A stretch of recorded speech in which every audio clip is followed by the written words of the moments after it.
రామసుబ్బారెడ్డి అనే వ్యక్తి వాళ్ళ కుటుంబం కానీ గతం రోజుల్లో ఫ్రాక్షన్కి కానీ రాజకీయాలకు కానీ సంబంధం లేకుండా జీవిస్తున్నటువంటి కుటుంబం. ఎంతో ఉన్నతమైనటువంటి కుటుంబం. రామసుబ్బారెడ్డి చాలా మంచివాడు, పలకరిస్తేనే పలుకుతాడు తప్ప అతనికి పార్టీలు కూడా సంబంధం లేదు. వాళ్ళ అన్న వాళ్ళు నాతో పాటు ఉన్నా రామసుబ్బారెడ్డి అనే వ్యక్తి అన్ని పార్టీలకు సంబంధించిన వ్యక్తి, అందరికి కావాల్సినటువంటి వ్యక్తి. మొన్న 25వ తారీఖు రాత్రి 9 గంటలకు ఇంటి నుంచి ఎవరైతే హత్య చేశారో వాళ్ళు మందు తాగడం కోసం డిన్నర్ చేసుకోవాలని చెప్పి ఒక బావి వద్దకు వెళ్ళి అక్కడ కూర్చొని మందు తాగడం ప్రతి వాళ్ళు కొద్ది రోజుల్లో గమనిస్తూనే ఉన్నారు. అక్కడ అప్పుడప్పుడు కూర్చొని మందు తాగడం చూస్తూనే ఉన్నారు. ఈరోజు ఒంటెద్దు ప్రవీణ్ కుమార్ రెడ్డి ఫోన్ చేయగా ఈ యొక్క రామసుబ్బారెడ్డి అనే వ్యక్తి ఆ బావి వద్దకు వెళ్ళి మందు తాగుతున్నట్లుగా పార్టీ చేసుకుంటున్నట్లుగా వాళ్ళ భార్య వాళ్ళు చెప్పడం వల్ల నాకు తెలియడం జరిగింది. అక్కడ వెళ్ళిన తర్వాత గంట సేపుకు రామసుబ్బారెడ్డి గారు భార్య ఫోన్ చేసి ఇంటికి రమ్మని చెప్పి ఫోన్ చేయగా వస్తున్నానని చెప్పి చెప్పడం జరిగింది. దాని తర్వాత ఎంతసేపటికి రాకపోయేసరికి మళ్ళీ ఫోన్ చేస్తే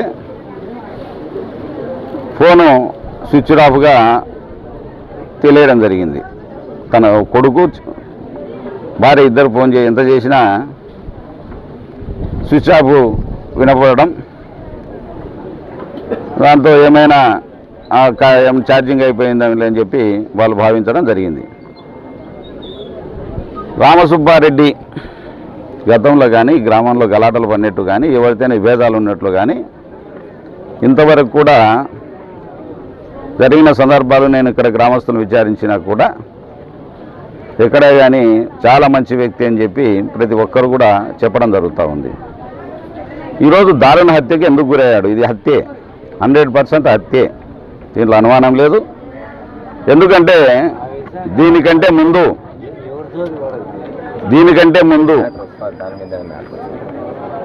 ఇక్కడ ముగ్గురు అరెస్ట్ చేస్తే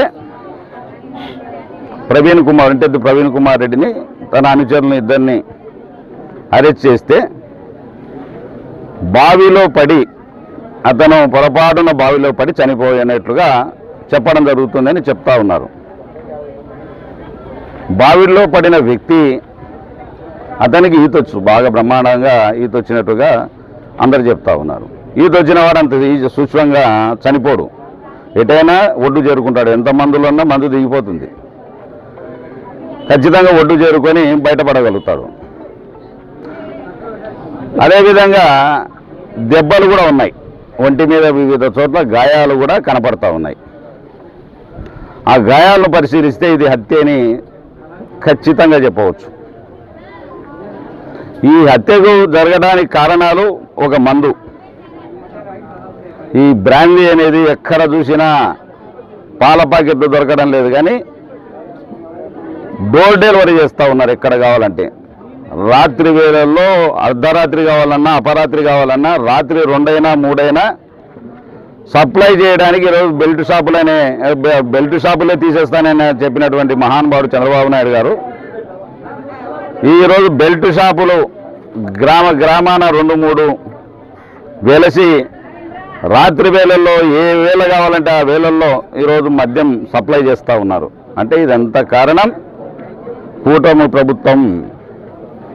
ఈ మధ్య ఇప్పుడు ఒక చెల్లి అడిగింది, ఒక బిడ్డ అడిగింది, ఆడబిడ్డ, అంకుల్ ఇదంతా మా పెదనాన్న ఎవరితో పోయేవాడు కాదు, ఎవరితో మాట్లాడేవాడు కాదు, ఈ మద్యం వల్లనే ఇలాంటివన్నీ వస్తూ ఉన్నాయి. మా ఊర్లో ఎక్కడ చూసినా విడిగా ఆ బజార్లలో ఆడలు పోవడానికి కూడా ఇబ్బందిగా ఉంది, మేము తిరగడానికి కూడా భయపడతా ఉన్నారు ఆడవాళ్ళు. ఎక్కడ వీలైతే అక్కడ మందు షాపులు విచ్చలవిడిగా ఉన్నాయి, గలాటలు జరుగుతూ ఉన్నాయి, కొట్లాటలు జరుగుతూ ఉన్నాయి.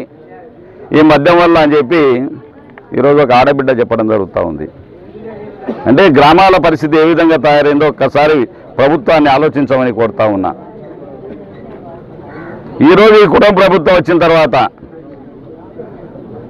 బెల్ట్ షాపులు అడ్డగోలుగా ఈరోజు రాత్రి వేళలు సప్లై చేస్తే 50-100 రూపాయలు ఎక్కువ ఆశపడి ప్రతి గ్రామాన కూడా ఈరోజు మద్యం మా ఏరులే పారుతూ ఉంది. మన నియోజకవర్గంలో అడ్డగోలుగా బ్రాందీ షాపులు 24 గంటలు కూడా ఓపెన్.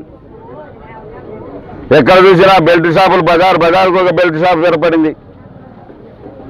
ఎక్కడ చూసినా మన నియోజకవర్గంలో ఈరోజు 3 హత్యలు ఇప్పటికీ. ఒకటి సీతారాపురంలో హత్య, ఒకటి లింగాపురంలో హత్య, ఒకటి మసీదుపురంలో హత్య. ఇవన్నీ కూడా మద్యం మత్తులో జరిగినటువంటివే. ఇవన్నీ కూడా మద్యం మత్తులో జరిగినటువంటివి. కాబట్టి ప్రభుత్వాన్ని ఒకటే డిమాండ్ చేస్తూ ఉన్నాం, ఈ బెల్ట్ షాపులు తీసేయాలి, ప్రజల మాన ప్రాణాలను కాపాడాలి. మహిళలు అత్యాచారానికి గురవుతూ ఉన్నారు. ఈరోజు ఎక్కడ చూసినా విచ్చలవిడిగా ఈ మద్యం వల్లనే ఇవన్నీ జరుగుతూ ఉన్నాయి. ఈరోజు జరిగినటువంటి సంఘటన చూస్తే రామసుబ్బారెడ్డి ఇది హత్యే.